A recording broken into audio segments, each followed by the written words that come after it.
Okay, so hi and welcome back to the podcast. And I'm excited to have a guest today, as I love having guests on the show. And today it's Tamar Hurwitz-Fleming. She is the author of How to Have a Happy Birthday and How to Have a Happy Birthday Workbook. And she believes that celebrating our birthdays with intention can be transformational. And after having the worst birthday of her life, she finally realized it was up to her to make her happy, to make her birthday happy. Tamar draws upon more than 30 years of observation and experience to provide an insightful exploration into why birthdays matter, why they can be hard for many of us, and what we can do to fully put ourselves in the center of our day. So, thank you so much for joining us today, Tamar. I am very excited that you're here. Thanks, Debbie. I'm excited to be Welcome. here. Thank you. Fantastic. So, we'll get right into it because I'm curious as to, I know you said you had the worst birthday of your life. So I guess that's, the inspiration for why you wrote this book. Can you tell us a little bit more about that worst birthday and what happened? Yeah, I was turning 18, which is a big age. It was my first year away from home, which is a big deal. I was in college, baby of the family, four kids, and my birthday plans that day were basically to receive the calls from my family, wishing me happy birthday, feeling all the love and good energy. That's all I planned to do that day. And unfortunately, the calls never came. I was sitting by the phone, I was going to class and running back to my room. This is way before cell phones.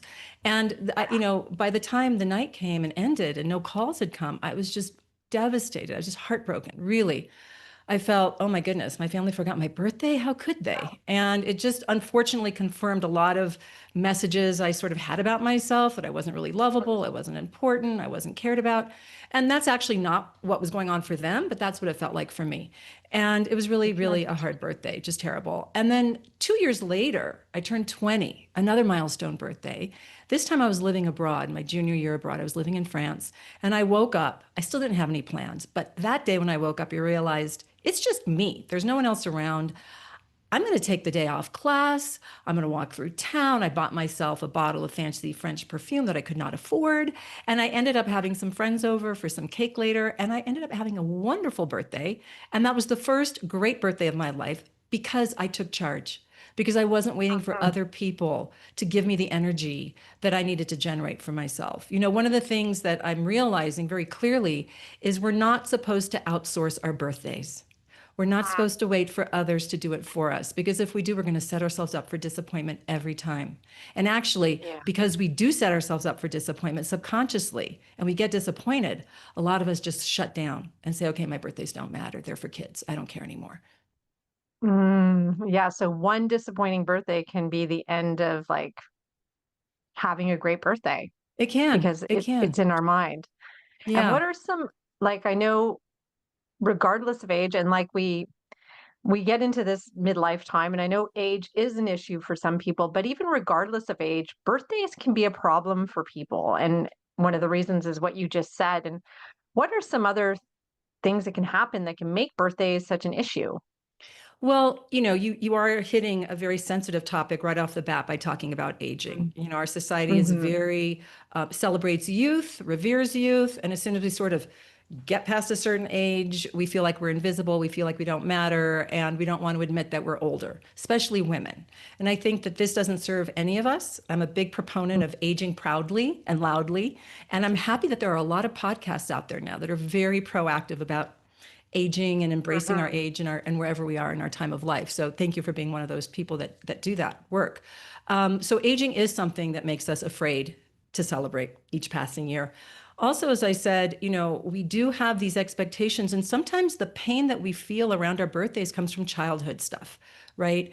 I remember when I was a kid, it was my birthday. I was very young, like maybe 5. And I'd gotten yelled at earlier in the day, and right or wrong, I don't remember. But by the time they brought the cake and were singing to me, I had this sense like I was supposed to be happy. And yet I was still feeling wounded from being yelled at earlier. I felt like, wait, now you want me to smile and act like everything's fine? I'm still kind of smarting on the inside. So sometimes there can feel like we need to be performative. We need to be happy for other people to make them happy, right? You want me to be Yes. happy right now. So that's kind of a mixed message we can get if we're not feeling happy on our birthday. And sometimes we're Yes. not. And that's real. And that's okay if we're not feeling happy on our birthday. But let's get into alignment with that. Let's own it, and let's try and change the energy moving forward so that maybe the next birthday can be happier. And we'll talk more about that. But another way that, so we're sensitive. We have a sensitivity that builds up when our birthday comes. We're like anemones. Mhm. And so anything that happens that makes us shut down really makes us shut down, particularly on our birthdays. And, also birthdays can be hard because sometimes we think it's the realm of childhood. Like our parents did everything for us. They threw the biggest parties, they made us feel so special. And then when we went into the world, nobody did that for us. We didn't think to do it for ourselves. Our parents didn't hand us a baton with an instruction manual and say, okay, now this is how you celebrate yourself moving forward. And so we feel like, okay, that the birthday celebration thing is just the realm of childhood. It's not really for adults anymore. So those are some ways that we kind of get in the way of embracing the fact that birthdays are worth celebrating. I mean, think about it. Your birthday is the day your life began. And I can't think of Yeah. anything more important or more sacred to acknowledge than the day your life began. Like, how powerful is that? And so every day, I mean, every year that it comes back to our birthday, the universe is wide open to us. The energy, we're in alignment. If we open to it, there's magic that can happen. It's amazing what can happen on your birthday if you just open to it, because you really are vibrating at a very sparkly, special frequency on your birthday. It's real. Yeah, I completely feel that. I completely feel that. And I like what you just said, if you're open to it. And I think what we do is and you used that word before, outsource our birthday to others to have them make us feel that way when we can just be open to the fact that it's our birthday. Like just that in itself is amazing. And we can open ourselves to the universe and just feel the energy of that. That can just feel amazing. It doesn't have to come from others, but we do put that on other people's shoulders, a lot of expectations around our birthday. So, And yeah. sometimes I just want to say, sometimes it becomes a test. How much do you love me? Mm, How much do yeah. you love me? Are you remembering that it's my birthday? Are you going all out? Are you reading my mind and giving me everything I want? And if you're not, then, I'm mad at you, right? You didn't Mm, do well enough. That's not fair. That's really not fair. We need to take charge of our birthdays and say, "Hey, my birthday's coming up. This is what I'm thinking." Plan for your birthday. Let people know so that they can succeed and make you happy. People want to make you happy on your birthday, but you have to invite them in. You have to give them some hints, some yeah. clues, right? That's what I'm saying Yeah. by not outsourcing, right? I mean, it's Yeah. this, yeah, I think we expect everybody to know they should know us well enough to know what we want, right? I think there's that thought that goes on like they should just know me well enough. They should love me enough. They should know exactly what I need or want. And then you said something else that made me think because I hear a lot of divorces happen the day after Valentine's Day because of the expectation. And I imagine birthdays must be the same thing. I'm just thinking that, we put a lot of expectation that our birthday is going to be fabulous. And if it's not, then that's it. It's over. that's right. And our birthdays can be fabulous. That's the point of my book. But it's up to Yeah. us to make them fabulous. We're in charge of our birthdays, right? We're at the center Mm, of it. I will tell you something. Nobody cares more about my birthday than me. Nobody cares more about your birthday than you. And that's the way it should be. Nobody should care more about your birthday than you, right? That is correct, right? And so if that's yeah. true, then I have to be the source of my joy. I have to be the source of the expansive energy that I can tune into and feel, right? It has to start with me. Mm, I can't be passive, and I can't be expecting, right? Expect passivity and yeah. expectation are a difficult recipe on your birthday, right? If you're Yeah. passive on your birthday and you're expecting and you're not getting, but you're not taking charge, that's a recipe for a possibly unhappy birthday. Yeah. And as you were talking, I went back to childhood. And really, our parents, like you said, took charge of our birthdays. They made us feel special. We knew they wouldn't forget it, even though they seem to have forgotten your 18th. But we we counted on our parents to take care of everything. So we did expect, and then we never learned to take it upon ourselves to celebrate ourselves. That's right. We've always learned that it comes from somebody else. That's right. And that's really interesting. And I find it interesting too, because I did have a colleague when I was working in corporate who was French from France. And when it was her birthday, she brought in the cake and she brought the celebration. And I'm like, whoa, that's not supposed to be on you to do that. That's supposed to be on somebody else, one of us to do that. But she says, no, it's my birthday. I bring in the cake. I bring the celebration. I'm like, wow, what a concept. Like it was the first time where I'd ever even contemplated that. This like 20 years ago. So yeah, it's fascinating. But she was really happy. Like she wasn't waiting for somebody to throw her a birthday or waiting for one of us to show up with a cake and then be disappointed because one of us forgot. That's Right. right. Yeah. So And it's yeah. funny. I love that idea actually of bringing your own cake because when we were at work, we would bring our cake. I had 6 staff at work and I would bring the cake 6 times during the year or 5 times they would bring one for me.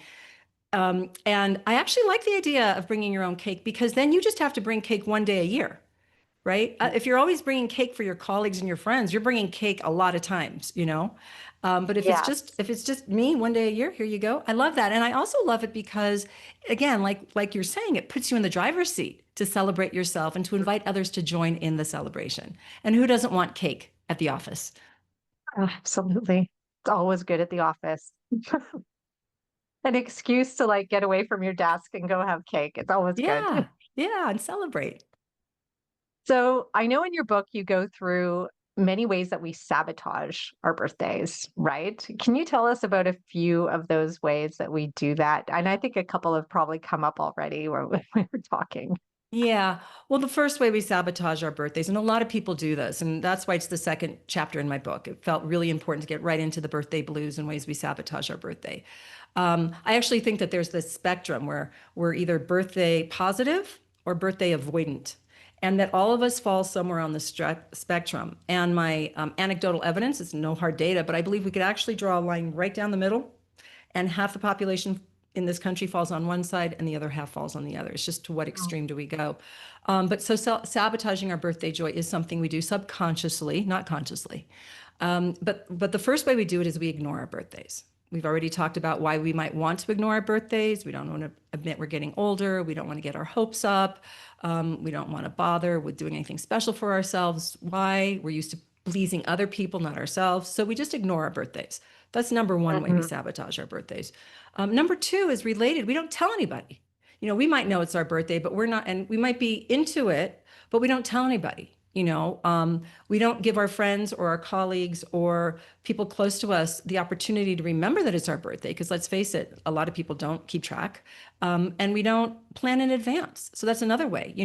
If I wake up on the day of my birthday, and our birthday is a major holiday, right? And in the same Mhm. way that you don't wake up on Thanksgiving and say, okay, what's for dinner and who's coming? You plan for Thanksgiving, right?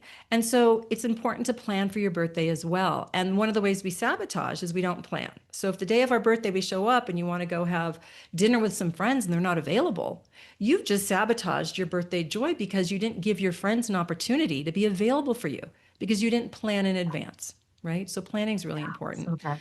Another way we sabotage our birthday joy is we generate distress subconsciously. We start to pick little fights with the people close to us. Sometimes we do tit for tat with our partners. And maybe we want to do a little bit more tatting, right Oh, before our birthday comes so that we might get in a fight and bring our energy down. Because if our energy's down, because we just got into a heavy conversation or we got in an argument that we sort of were kind of generating ourselves subconsciously, then we have all the reason in the world not to have a happy birthday because my energy is not happy anymore. I just got in a fight. So yeah. subconsciously, we can generate distress as well. And I've seen it happen. I've actually watched myself do it. And I've had to do some time out for myself. And it took me many years to write the book because once I had the idea, I needed to go through enough birthdays to feel the energy build, to see the dynamics that are at play, to learn from them, and then write about them, in addition to talking to many other people about their birthday experiences. But those are some ways that we sabotage. We also talked about having childlike expectations. That's another Yeah. way. It's like all or nothing. Well, really, it's like Mhm. all or nothing based on you, right? Based on what you want and what you want to have for yourself, not based on what others are going to do for you, unless you ask them to. Yeah. Yeah. That's so important. You were just talking about the energy around your birthday. And I know when we talked earlier, like it's like a 3-day thing at least. I think it's probably starts even before that because like a month in advance that your birthday is coming, right? There is an energy around it. Can you talk to that a little bit, what that energy is? Because it's real and I've never Definitely. really acknowledged it. It's real. And a really good analogy is Christmas. For people who Mm, celebrate Christmas and even people who don't, we know there's a Christmas spirit that shows up. It's all around. Advertising and store displays aside, we can feel the energy building about a month before, right? yes. Christmas is coming, Christmas is coming. And then it's Christmas Eve, right? And then it's Christmas Day, and then it's the day after Christmas. And so it's the same with our birthdays. About a month before our birthday, we start to realize like, okay, my birthday's coming in a month. There's sort of this countdown. 3 weeks, 2 weeks, is coming in a week. The night before, birthday eve, is actually a really sacred time. I've been tuning into birthday eve lately. I love birthday eve. It's sort of like a freebie. Sort of in the way Christmas eve is lovely and peaceful and anticipatory, birthday eve is the same. And it can be the same. One of the things I love to do on birthday eve is to build a birthday altar, to find a place in my home that I can decorate with a happy birthday banner, with photos of myself from childhood, a picture of my parents, flowers, crystals, whatever I want to put there that makes me feel special. And that's like a light switch for my birthday energy that I do on birthday eve to really signify, okay, my birthday is here. And then on my birthday, I have my birthday, whatever I've chosen to do that day, and the energy's full on. And there's various cycles through, ups and downs throughout the day in terms of energy. And I'm getting tuned into that too. Like there's a certain point around 3 o'clock in the afternoon where 4 o'clock, after the morning activities are done, before the evening activities begin, where it's like, okay, maybe I want to take a nap or go check my emails or greetings that have come in. There's a little bit of a lull before the evening picks up again. And I'm just tuning into that, right? And all your listeners can tune Yes. into their birthday cycles and energies. And then the day after the birthday is really the way to integrate what happened the day before, to just soak it up, to just put it all in place. And, if we didn't have a happy birthday, to be thoughtful and ask ourselves why, what didn't work for me yesterday? What could I do differently next year? Take note of that. Yeah. And then Yeah. let that become wisdom for the next year. Oh, I love that. The tuning in to the energy, like noticing, taking, just conscious moments, I guess, in your day, just to tune into how you're feeling or tune into that energy that's increasing. Like you said, I love the term birthday eve. I'm going to be using that. I love that you have an altar. Like these are fantastic ideas that just like, yeah, we should tap into that energy. There's something beautiful about it and sacred. You use Yes, the word sacred. I love that because it's our birthday. Out of 365 days, we that is our day. And it's special to us. No matter where you are in the world, our the day of our birth is special. I that's love I right. love these That's right. ideas. Yeah, that's So right. good. And when we celebrate ourselves, when we allow ourselves to tap into our sacred nature, it's healing to us, right? It's Mm, affirming. It's a positive expression of love for ourselves, to ourselves, and from the world around us. And the universe, the universal forces, the spiritual forces are wide open on our birthday. It is amazing, like I said earlier, if you're open to it, the kind of magic that can happen. I had a birthday a few years ago where we were, my husband and I and a few other people were skiing, even though I don't ski, but we were there. And we played a card game that I'd never played before, and there's 13 rounds. And some of it is luck, most of it is luck, and some of it is just choice about what you do with your cards. I won 11 out of the 13 rounds. Yeah, right. It was magic. Like I just kept winning and winning and winning. And everyone was looking at me, and I said, it's birthday magic. It's just birthday magic. I was just certain of it. And I just kept winning and winning. I mean, it really was a display of birthday magic in play. And a couple days later, we sat down and played the game again. And of course, I only won twice out of 13 times. mhm. Of course, I wasn't winning the way I was on my birthday. And I knew I wouldn't. I just knew that the birthday spirit was really demonstrating itself through me that day. So everybody else could say, oh, yeah, she's probably right about that. Yeah, that is so good. It is a real thing. Like, I mean, we all feel it. We feel it coming. And I just love the ideas. I don't know if you have any other ideas about how we can really focus on this sacred energy. If you have any other things that you do, rituals that we Yeah. can we can do, even starting like way before our birthday or Yeah. Do you have any other Well, ideas? starting way before your birthday means planning for your birthday. Start thinking about Hmm. what you want to do at least 4 to 6 weeks in advance. If you want to go to the spa, you need to make a reservation. If you want to go to a fancy restaurant or your favorite restaurant, make a reservation. If you want to go on a road trip and you want someone to join you, make sure they have the day off work. And that's something else. Take the day off work. Oh, yeah. Just like you don't work on Christmas or Thanksgiving, you ideally you're not working on your birthday either. If you can, take the day off. If you can't and you really can't, take the morning off, take the afternoon off, try and take the time so that you can have what you want fully on the day. And don't schedule anything heavy and weighty the day after. Like if you've got a big doctor's appointment, postpone it, or if you've got a big presentation you're in control of, postpone it. Don't make it the day after your birthday because that's going to stress you out on your birthday. So the planning part is really planning, but the sacred part is, if you've created a birthday altar or even if you haven't, what I like to do first thing in the morning on my birthday when I wake up is to go sit in front of my altar, light a candle, and have some quiet moments with myself, to tune into my spirit, to find my gratitude for myself. Let me be grateful for myself. Like, wow, Tamar, I'm really grateful I get to be me in this life. And here are the ways I enjoy my own company. Here are the ways that I'm grateful for the life I'm living. Here are the ways that I'm proud of myself. Here are the ways that I am that um, that I'm just happy to be me. And that practice, right, to honor me because it is my birthday, that feedback to myself really helps soothe the heart, lift the spirit, and it helps me ground in a spiritual way. Sometimes I feel like with the times I haven't done that, I just got up and just hit the ground running. I always felt like I missed the bus and I was trying to catch up. Like it left without Yeah. me. And like, where am I? Like my birthday's happening, but where am I? Get grounded, do whatever that means for you. Maybe it's yoga in the morning or a walk or sitting outside or what brings you in touch with you. Do that first thing in the morning so that you're in alignment and then your day can unfold with you in the center of your experience. That is so I think we should do that every day, but most importantly is do it on your birthday. That's I right. think, yes, you owe it to yourself to tune into yourself, to ground yourself, to give thanks for yourself on your birthday. I love that idea. And you really centered it around yourself. Why am I happy to be me? Like, I'm happy to be me. And I'm grateful that, this is the life I get to live, like, really having it be about you. I think that's really important there too. So, what do you say to, because a lot of women in this audience are midlife and they don't want to be older, Yeah. or they're hiding their age, or they're afraid of what age can bring. Do you have a perspective on aging that could help, like that, I so do.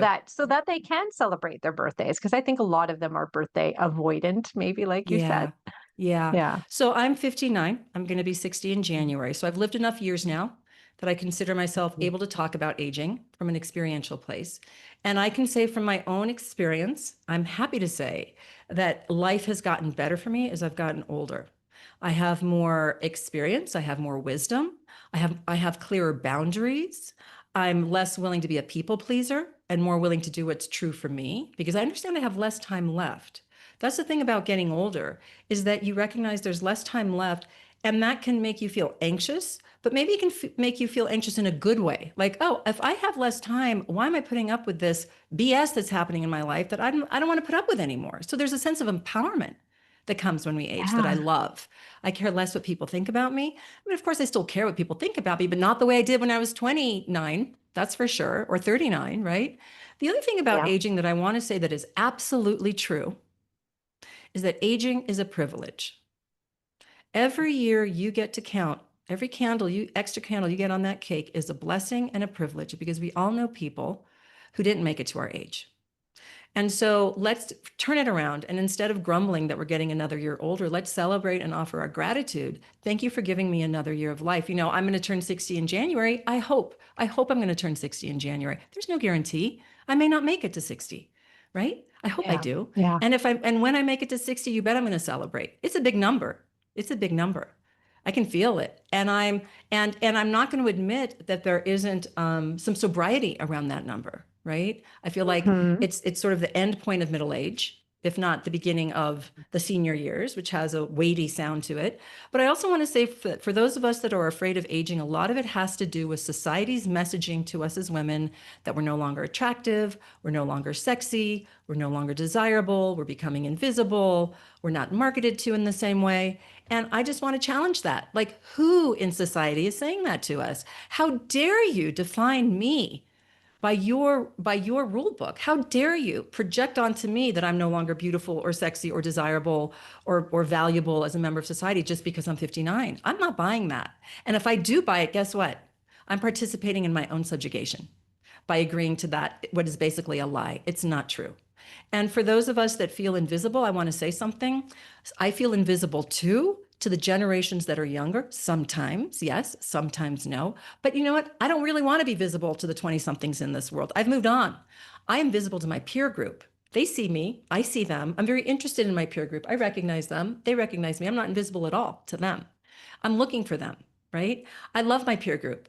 I love those people that are my age. You know, we watched the same TV shows when we were a kid. We understand the same cultural references. We're going through the same aches and pangs. And that is something I do want to say about aging that is hard or harder than being younger, are the aches and pains and the body stuff that will show up as we age. I, Mhm, I, I mhm. was born in 1966. I'm driving a 1966 vehicle that I will drive to the day I die. So it's really important that physical health maintains proper body function so that I can enjoy my life in my body. The times my body has not been healthy, I did not enjoy my life. And so health really does matter. So that's something that we need to pay attention to as we age more. We don't get away with it in the same way we did when we were younger. You know, we can't pull those all-nighters and get away with it. I can't. Nope. So I just want to say that, aging has its trade-offs and aging absolutely has its benefits. And I think we need to start focusing on the benefits and age out loud and be proud. There's nothing to be ashamed of. I've got nothing to be ashamed of being. Why should I be ashamed that I'm 59? Why does that make me less No. powerful or less valuable? Who says? I say. I say Yeah. if I don't admit my age. I say if I'm afraid of that. And I understand that there are some fields in the, careers like the entertainment industry that, the younger women get promoted more and that you don't, if you're an older performer, you don't want to admit that. I understand the politics of that, but in our general day-to-day life, I think it's time for us to take our power, claim our age, and be proud. I 100% agree with everything you said. I think it's so powerful. We do need to be proud of our age. Like every year that goes by, we are gaining value. We are. We are gaining experiences and wisdom, and we have so much to offer.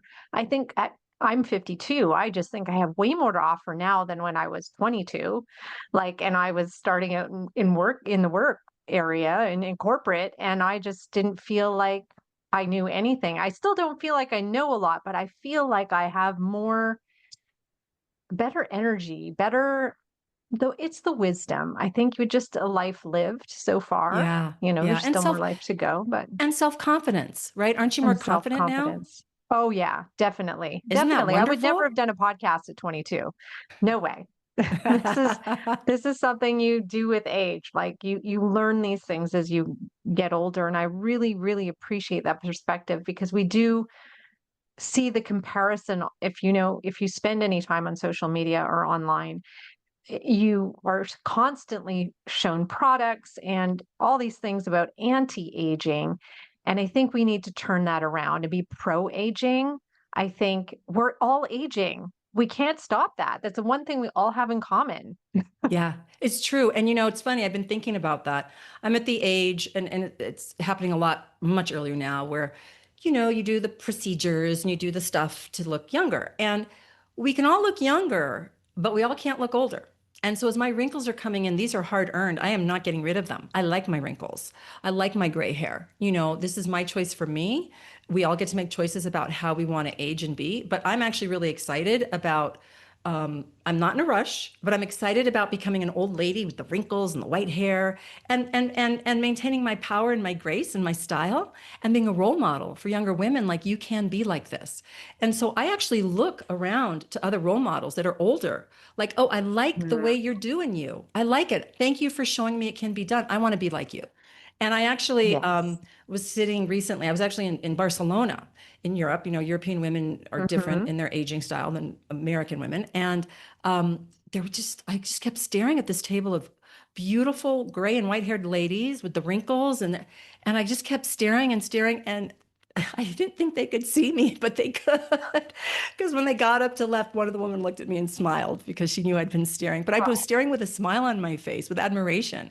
And I just thought, thank you so much for being you beautifully and naturally and showing me what it looks like at that age. yeah. I think we should reach out to women who are of that age. If we admire them, if we love, how they've aged, and I think we need to say it. We need Yes. to bring it out. Actually, I had a woman on a couple months ago on the podcast, Joan, and she's 79 and she has transformed, her body. She lifts very heavy weights. And she's just an incredible inspiration. She's changed her life because of it. Like her health, she turned her health around at starting at 70. I mean, it's never too late. But I mean, she says, I enjoy I never thought I didn't have dreams for my life before. Basically, she didn't Wow. have dreams for her life until she started taking charge. And I think this is the whole thing, right? About the birthdays and that it's taking charge. You take the power.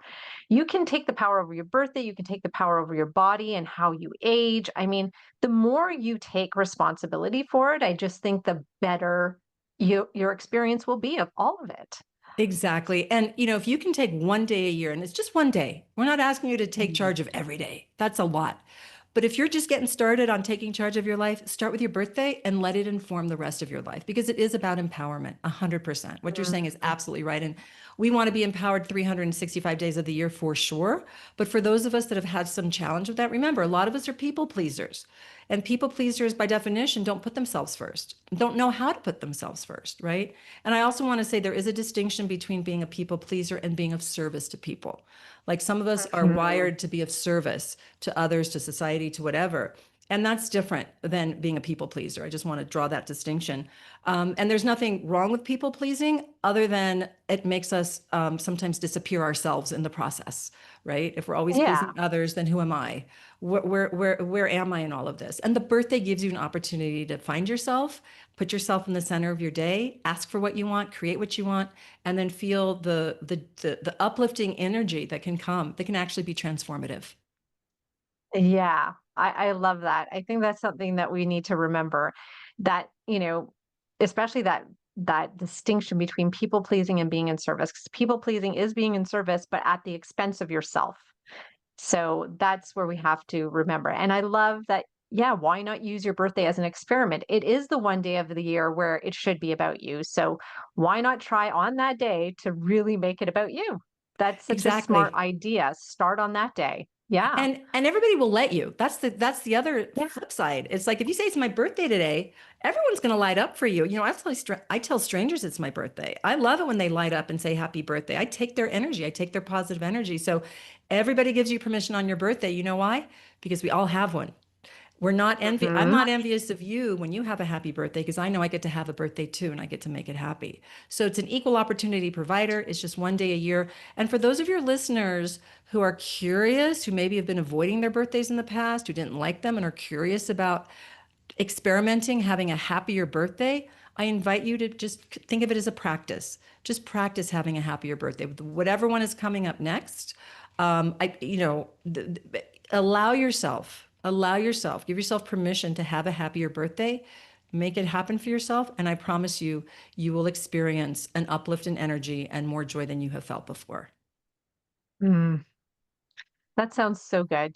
And I think everybody needs that. And yeah, use your birthday. Use your birthday. Tap into the birthday energy and use that to fuel you and to put yourself first. I just think that's such a good practice. We need to start doing that. So many of women don't do it enough. So yeah, and it doesn't even have to be big. It's just, it's not that it has to be a huge party on your birthday if that's not what you want. You get to Right, design it the way you right. want. If you want a very quiet birthday and you want to go spend it alone, you're allowed to do that too. Exactly. Exactly. I'm so glad you said that. Mm. You decide what works for you. You decide what works Mhm. for you. I know a story of a man who was turning 50 and all he wanted was to go travel by himself on his 50th birthday. But his family and friends really wanted to have a party for him to celebrate him. So that's what he did. And he wasn't particularly happy on his birthday because that's not what he wanted to do. Other people were happy. And so we talked about that. And that was a very real tension that he went through that a lot of us go through. We feel like, oh, everybody wants to celebrate me. I need to do something for them. And I suggested, after hearing the story, that he could have had his birthday maybe a week before, his birthday party a week before, and then gone on his Mhm. solo trip on his birthday. The birthday itself, whatever day of the week it falls, is the day of the sacred day. So if you're going to have a party on the weekend, don't ignore the fact that your birthday's on Tuesday. Still do something on Tuesday, right? Something big and meaningful and Yes. fun. I mean, don't ignore the day. Whatever you do and however you celebrate, don't ignore the actual day. That is the power day. Wow. Yeah. So it is the day of, that really is where the energy is. Yeah, because Yeah, it's true. You wake up on your birthday, not on the Saturday before your birthday being excited. You wake up on your birthday being excited. This is my day. Yeah, that's I right. totally understand that. That's right. I love that. So, I mean, usually I ask my guests, what's the best part of getting older? But I think you've already told us the best parts for you of getting older, and you've shared it with us, and you've made me really appreciate getting older through all the things that you've shared. I just think I, yeah, it's something that I think about a lot. I think it was something I used to dread, and talking to you, and I've talked to a few other people about it, I'm starting to feel better about getting older and celebrating it. And this year in particular, thanks to you, I will be really focused on my birthday, starting a month in advance. It's in October. So starting in September, I am going to start getting prepared. I'm going to celebrate the birthday I want, right? In my way. So I'm not sure what it's going to look like yet, but it's going to be for me. Yeah, and you may not know until 2 weeks before, but at least you're thinking about it, right? You're thinking about it. And Yes. you're Yes. not going to know until you start thinking. It's like trying on clothes. You're going clothes shopping. Do I want to wear this? Do I want to wear No, I want to wear this. And that's the same with your birthday. You try on different ideas until it hits you. That's what I want to do. And then you make it happen. Yeah. Oh, that's so good. Okay. So I really love this conversation. I think it's going to be so valuable for the women who listen to this podcast. And if there are any women who are listening who want to buy your book or do your workbook, where can they find you? So here's my book. And you can Yeah. find it wherever books are sold, How to Have a Happy Birthday. You can find it on Amazon, Barnes and Noble. You can also go to howtohaveahappybirthday.com. And Mm. you can contact me. You can find out where to get the book there. There's also an audio book. There's an ebook. And then there is a separate workbook that you can get on Amazon, How to Have a Happy Birthday workbook. And that just asks a series of questions that help you dive deeper into why you might struggle with your birthday. What are some stories you tell yourself about yourself and your birthday and about aging? What are some ideas and things that you can think about as ways to celebrate your birthday? So it's a real way to dive a bit deeper into the self-awareness. This is a self-help book, I just want to say. If it's not already obvious, there's a lot Yes. of deep stuff to uncover and unpack when it comes to our birthdays. And so this is a self-help book. And I'm happy to say it's already helped a lot of people. So howtohaveahappybirthday.com. And you can find me on Instagram and Facebook. Just go to howtohaveahappybirthday.com. Okay. We will. I really, really love that. And thank you again for being here today, Tamar. I just really loved your book and meeting you, and your energy is amazing. So thank you for sharing it with us today. Thanks, Debbie. Likewise, my pleasure.